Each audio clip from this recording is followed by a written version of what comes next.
नमस्कार शेतकरी मित्रांनो, तुम्ही सर्वांनी फार्मर आयडी कार्ड म्हणजे शेतकरी ओळखपत्र जो विशिष्ट क्रमांक प्रत्येक शेतकऱ्याला मिळणार आहे त्याकरता फॉर्म भरलेलाच असेल। परंतु आता हा फॉर्म भरल्यानंतर तुम्हाला जो नंबर मिळणार आहे तो तुमचा फॉर्म अप्रूव्ह झालेला आहे का नाही, आणि जर तो फॉर्म अप्रूव्ह झालेला असेल तर तुमचा फार्मर आयडी म्हणजे शेतकरी ओळखपत्र नंबर काय आहे हे तुम्हाला कसं माहिती पडेल। तर मित्रांनो, तेच मी तुम्हाला आजच्या व्हिडिओमध्ये सांगणार आहे। तुम्हाला तुमचा फार्मर आयडी म्हणजे शेतकरी ओळखपत्र नंबर तो तुम्ही तुमच्या मोबाईलच्या सहाय्याने देखील घर बसल्या अगदी 5 मिनिटांमध्ये काढू शकता। आणि कुठल्याही योजनेकरता जेव्हा तुम्हाला आता फार्मर आयडी मागेल त्यावेळेस हा नंबर तुम्ही देऊ शकता। बरेच जण एक विशिष्ट प्रकारचं कार्ड बनवून देत आहे, परंतु सरकारतर्फे कोणत्याही प्रकारचं एक असं कार्ड सध्या तरी जारी झालेलं नाही आहे। सध्या फक्त ज्या शेतकऱ्यांचे फॉर्म हे अप्रूव्ह झालेले आहे त्या शेतकऱ्यांना एक विशिष्ट क्रमांक दिला गेलेला आहे। आता तोच विशिष्ट क्रमांक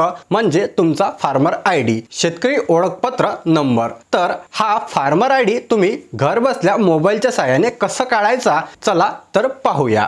तुम्ही हा फार्मर आयडी दोन पद्धतीने काढू शकता, एक तर महाडीबीटीच्या वेबसाईटवरती किंवा ॲग्रीस्टॅकच्या वेबसाईटवरती। दोन्ही पद्धतीने मी तुम्हाला काढून दाखवणार आहे। पहिली पद्धत म्हणजे ॲग्रीस्टॅकच्या वेबसाईटवर। ही पद्धत अगदी सोपी आहे आणि इथे कुठल्याही OTPची किंवा कुठल्याही अदर व्यक्तीची तुम्हाला इथे गरज नाही। फक्त तुम्हाला आधार कार्ड क्रमांक पाहिजे आणि कोणत्याही शेतकऱ्याचा फार्मर आयडी तुम्ही इथे चेक करू शकता। सर्वात पहिले तुम्हाला ॲग्रीस्टॅकच्या वेबसाईटवर यायचं आहे। या वेबसाईटचा ॲड्रेस या व्हिडिओच्या डिस्क्रिप्शन मध्ये तसेच कमेंट बॉक्स मध्ये मी पिन केलेला आहे। mhfr.agristack.gov.in स्क्रीनवर सुद्धा तुम्ही पाहू शकता। या वेबसाईट वरती आल्यानंतर तुम्हाला इथे अशा प्रकारचे बरेचसे ऑप्शन पाहायला मिळेल, ज्यामध्ये तुम्हाला वर काही ऑप्शन दिसेल ज्यामध्ये dashboard, check enrolment status, log in with CSC अशा प्रकारचे ऑप्शन दिसेल। तर आपल्याला काय करायचं आहे, आपलं स्टेटस जे आहे ते चेक करायचं आहे। तर चेक एनरोलमेंट स्टेटस हे जे ऑप्शन दिसतं यावरती तुम्हाला क्लिक करायचं आहे आणि इथे तुम्हाला वेगवेगळे 3 ऑप्शन पाहायला मिळते, एनरोलमेंट आयडी, फार्मर आयडी आणि आधार कार्ड।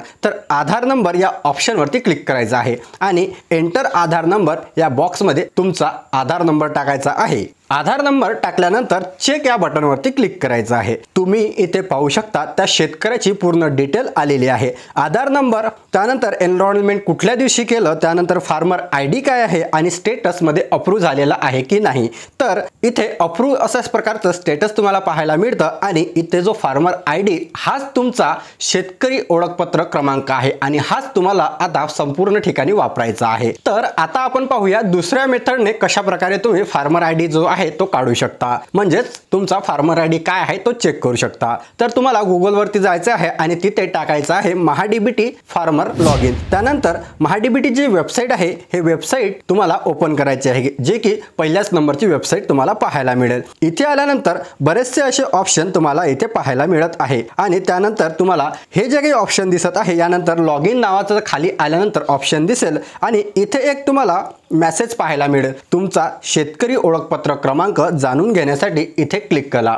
तर या ऑप्शनवरती तुम्हाला क्लिक करायचं आहे आणि या ऑप्शनवरती क्लिक केल्यानंतर आधार नंबर टाका अशा प्रकारचा ऑप्शन येईल। येथे आधार नंबर टाकल्यानंतर गेट OTP या बटनवरती तुम्हाला क्लिक करायचं आहे। त्यानंतर तुमच्या आधार कार्डशी लिंक असलेल्या नंबरवरती एक OTP पाठवला जाईल, तो OTP इथे टाकायचा आहे। त्यानंतर OTP तपासा या बटनवरती क्लिक करायचं आहे। तोपर्यंत तुमचा फार्मर आयडी काय आहे हे तुम्हाला स्क्रीनवरती एक मेसेज दिसेल, युअर फार्मर आयडी इज, आणि तुम्हाला एक नंबर दिसेल, हाच तुमचा फार्मर आयडी आहे आणि हा तुम्हाला आता कुठेही तुम्ही यूज करू शकता। तर मित्रांनो, ह्या होत्या 2 सोप्या पद्धती ज्यामुळे तुम्ही घरबसल्या देखील तुमच्या मोबाईलच्या सहाय्याने तुमचा फार्मर आयडी काय आहे हे काढू शकता आणि आता कुठल्याही योजनेकरता किंवा कुठेही जर तुमचा फार्मर आयडी मागितला तर अशा प्रकारे काढून तो तुम्ही देऊ शकता।